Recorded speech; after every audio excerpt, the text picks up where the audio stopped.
আগে বিজেপি লড়ছে লড়বে, আন্দোলন চলছে চলবে,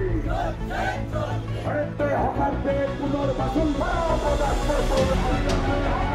পুনর্বাসন দিতে হবে, অবিলম্বে হকারদের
মানবো না, যাও না শুধু দর্শকের মতো দাঁড়িয়ে আসবো।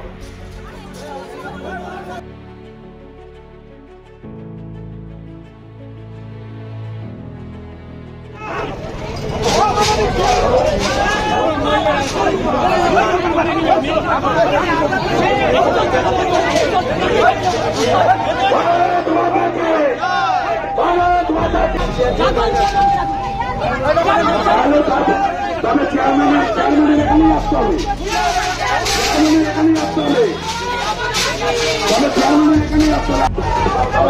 চলো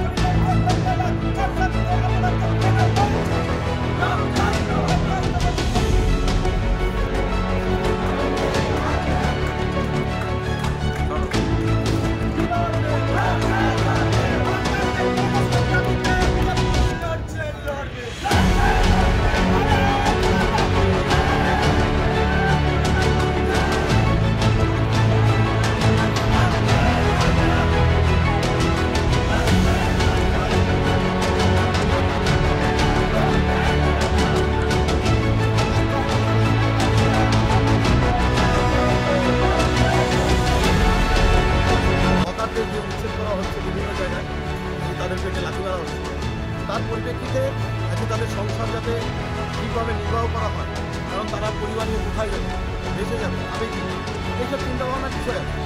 তার পরিপ্রেক্ষিতে আমরা রাস্তা নেমেছি এই জন্যই যে হকারদের সামনে বা আম জনতারও সামনে দুপক্ষে মানুষ যাতে চলাচলটি ঠিকভাবে করতে পারে রাস্তাঘাটে এবং হকারদেরও যাতে ব্যবসা ঠিকঠাক চলতে পারে তারই পরিবেশ সৃষ্টি করার জন্য আমরা আজকে পৌরসভা ঘেরাও করি।